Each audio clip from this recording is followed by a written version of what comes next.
right, so I see him hold a dagger before me, but I do not know if that is the mind of the man or the mind of the man's mind. Ladies and gentlemen, welcome to the digital media.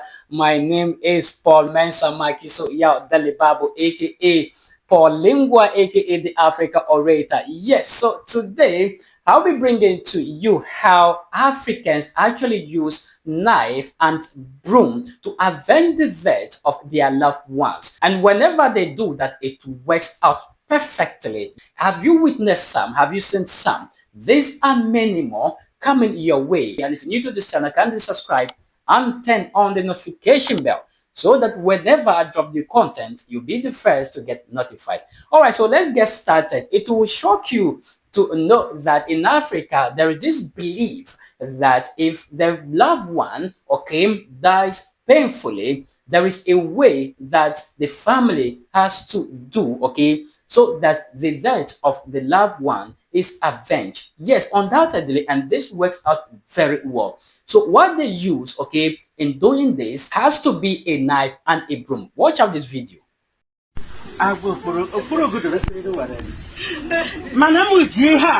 Aziza no ma anana mezezo aburu no nwere nwa aka nwoke dị na ya o nwere aka nwaanyị dị n'isi gị ọ bụ nwatakịrị dị n'isi gị Aziza were ya jawab na Aziza izara ezinụlọ niile iwere mma ha ya wo karịa ha lele Aziza ijama.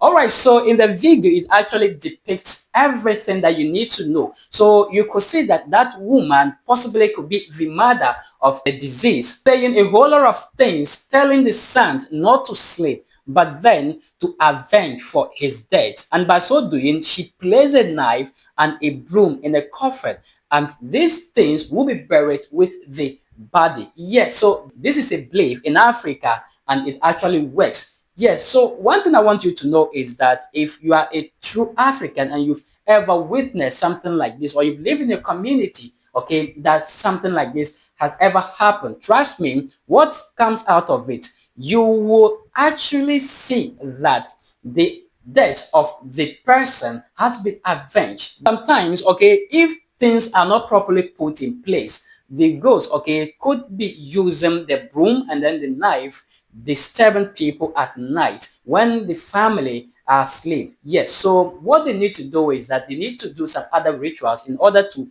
appease the ghost so that it will stop disturbing them. So this is the reason most people do not like to actually go on that tandem. If not, trust me, this actually works out. So that is the belief of Africans, and then it works perfectly. We have this assumption that if someone dies, okay, so painfully, possibly there could be someone, okay, behind his death, and by so doing, we have what we call divination. So saying, we find out, okay, from this spirit, and the spirit tells us who has actually killed the person.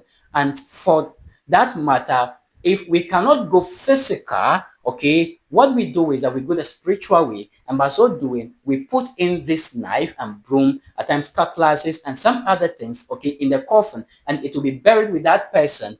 And trust me, sooner or later, you will see the person who has actually killed the one buried also followed that same step. So that is what the African believe, and it works out. Right, I know very well that some people will say that this doesn't work and it's fallacy, it's a lie. But then it all boils down to the fact that possibly they have not actually practiced it, they've not witnessed this, they've not actually seen someone doing this, or it is not their culture. So the person has every reason to doubt what I'm saying. But in Africa, it works out well. And it will shock you to the marrow that these things are actually happening. And you know, most people have this notion that if someone dies, okay, that ends it. The person's spirit is no longer there and will not have that power to torment people. Don't also forget that when someone dies, okay, and maybe the family comes out to say things, okay, to actually help the dead person avenge his death, what I do know is that there are spirits, okay, working all over in this world, just that we cannot see such spirit, the good and the bad one. So the moment you say that this is what you want the dead person to do, the bad spirit takes control of your words and act accordingly. So possibly this could also be a reason for which when you put knife and then broom in a coffin, telling that corpse to actually avenge using these two things, okay, then possibly that is what will happen. And it's actually something that you cannot deny. So it's a practice in Africa and it's actually working out for people over here. If I should engage people on this, okay, from the African continent, trust me, you'll be shocked some of the revelations that will come to bear. Well, the dew of the day has crept upon our thoughts, and they shall also be its necessity.